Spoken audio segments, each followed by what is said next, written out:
कर्पूरगौरं करुणावतारं संसार सारं भुजगेन्द्रहारं सदा वसन्तं हृदयारविन्दे भवं भवानी सहितं नमामि।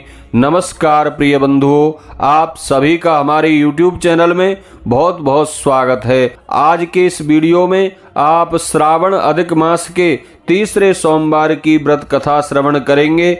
सोमवार का दिन भगवान शिव को समर्पित है। इस दिन जो भक्त भगवान महादेव की पूजा अर्चना धूप दीप बिल्व पत्र आदि से करते हैं, सोमवार व्रत करते हैं, भगवान महादेव उनके मन की समस्त शुभकामनाओं को पूर्ण कर देते हैं। बंधुओं, सोमवार का व्रत करने वाले श्रद्धालुओं को इस दिन भगवान शिव की पूजा अर्चना करने के बाद सोमवार व्रत कथा अवश्य ही पढ़नी सुननी चाहिए, तभी व्रत पूर्ण माना जाता है। तो आइए श्रवण करते हैं तीसरे सावन सोमवार की कथा। एक बार प्रेम से कहिए, बोलिए शंकर भगवान की जय, पार्वती माता की जय। एक समय की बात है बंधुओं, किसी नगर में एक साहूकार रहता था। उसके घर में धन की कोई कमी नहीं थी, लेकिन उसके कोई संतान नहीं थी। इस कारण वह बहुत दुखी था। पुत्र प्राप्ति के लिए वह प्रत्येक सोमवार व्रत रखता और पूरी श्रद्धा के साथ शिव मंदिर में जाकर भगवान शिव और मां पार्वती की पूजा अर्चना करता था। उसकी इस भक्ति को देखकर एक दिन माता पार्वती प्रसन्न हो गईं और भगवान शिव से उस साहूकार की मनोकामना पूर्ण करने के लिए आग्रह किया। माता पार्वती जी की इच्छा सुनकर भगवान शिव ने कहा, हे देवी पार्वती, इस संसार में हर प्राणी को उसके कर्मों का फल मिलता है और जिसके भाग्य में जो होता है वह उसे अवश्य ही भोगना पड़ता है। लेकिन माता पार्वती जी ने साहूकार की भक्ति का मान रखने के लिए उसकी मनोकामना पूर्ण करने की इच्छा जताई। माता पार्वती के विशेष आग्रह पर शिवजी ने साहूकार को पुत्र प्राप्ति का वरदान तो दिया, लेकिन साथ ही यह भी कहा कि उसके बालक की आयु केवल 12 वर्ष होगी। माता पार्वती और भगवान शिव की आपस की बातचीत को साहूकार सुन रहा था। उसे ना तो इस बात की खुशी थी और ना ही दुख। वह पहले की भांति ही भगवान शिव की पूजा अर्चना करता रहा। कुछ समय के बाद साहूकार के घर एक पुत्र का जन्म हुआ। जब वह बालक 11 वर्ष का हुआ तो उसे पढ़ने के लिए काशी भेज दिया गया।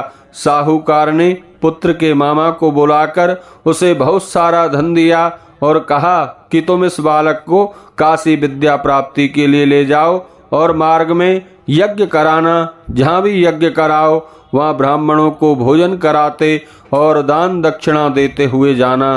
दोनों मामा भांजे इसी तरह यज्ञ कराते और ब्राह्मणों को दान दक्षिणा देते काशी की ओर चल पड़े। रात में एक नगर पड़ा जहाँ नगर के राजा की कन्या का विवाह था, लेकिन जिस राजकुमार से उसका विवाह होने वाला था वह एक आंख से काना था। राजकुमार के पिता ने अपने पुत्र के काना होने की बात को छुपाने के लिए मन में एक चाल सोची। साहूकार के पुत्र को देखकर उसके मन में एक विचार आया। उसने सोचा, क्यों ना इस लड़के को दूल्हा बनाकर राजकुमारी से विवाह करा दूं। विवाह के बाद इसको धन देकर विदा कर दूंगा और राजकुमारी को अपने नगर ले जाऊंगा। लड़के को दूल्हे के वस्त्र पहनाकर राजकुमारी से विवाह कर दिया गया, लेकिन साहूकार का पुत्र बड़ा ईमानदार था। उसे यह बात न्याय संगत नहीं लगी। उसने अवसर पाकर राजकुमारी की चुन्नी के पल्ले पर लिखा कि तुम्हारा विवाह तो मेरे साथ हुआ है, लेकिन जिस राजकुमार के संग तुम्हें भेजा जाएगा वह एक आंख से काना है। मैं काशी विद्या पढ़ने के लिए जा रहा हूँ। जब राजकुमारी ने अपनी चुन्नी पर लिखी बातें पढ़ी तो उसने अपने माता पिता को यह बात बताई। राजा ने अपनी पुत्री को विदा नहीं किया, जिस कारण बारात वापस चली गई। दूसरी ओर साहूकार का लड़का और उसका मामा काशी पहुंचे। वहां जाकर उन्होंने यज्ञ किया और जिस दिन लड़के की आयु 12 साल की हुई उस दिन भी उन्होंने यज्ञ रचा रखा था। लड़के ने अपने मामा से कहा, आज मेरी तबीयत कुछ ठीक नहीं है। मामा ने कहा, तुम अंदर जाकर सो जाओ। शिवजी के वरदान अनुसार कुछ देर में ही उस बालक के प्राण निकल गए।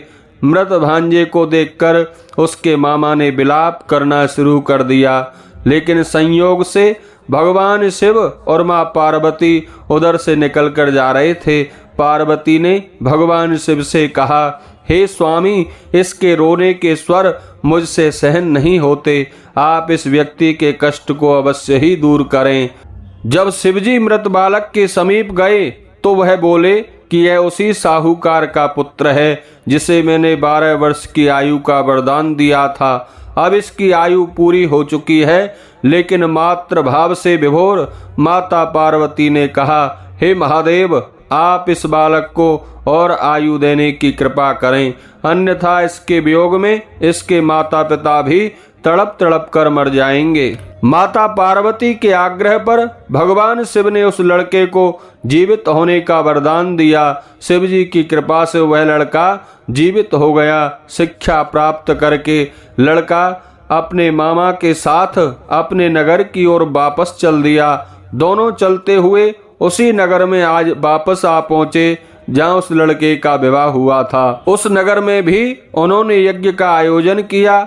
उस लड़के के ससुर ने उसे पहचान लिया और महल में ले जाकर उसकी बहुत खातिरदारी की और अपनी पुत्री को उसके साथ बहुत सा धन देकर विदा कर दिया। इधर साहूकार और उसकी पत्नी भूखे प्यासे रहकर अपने बेटे के आने की प्रतीक्षा कर रहे थे।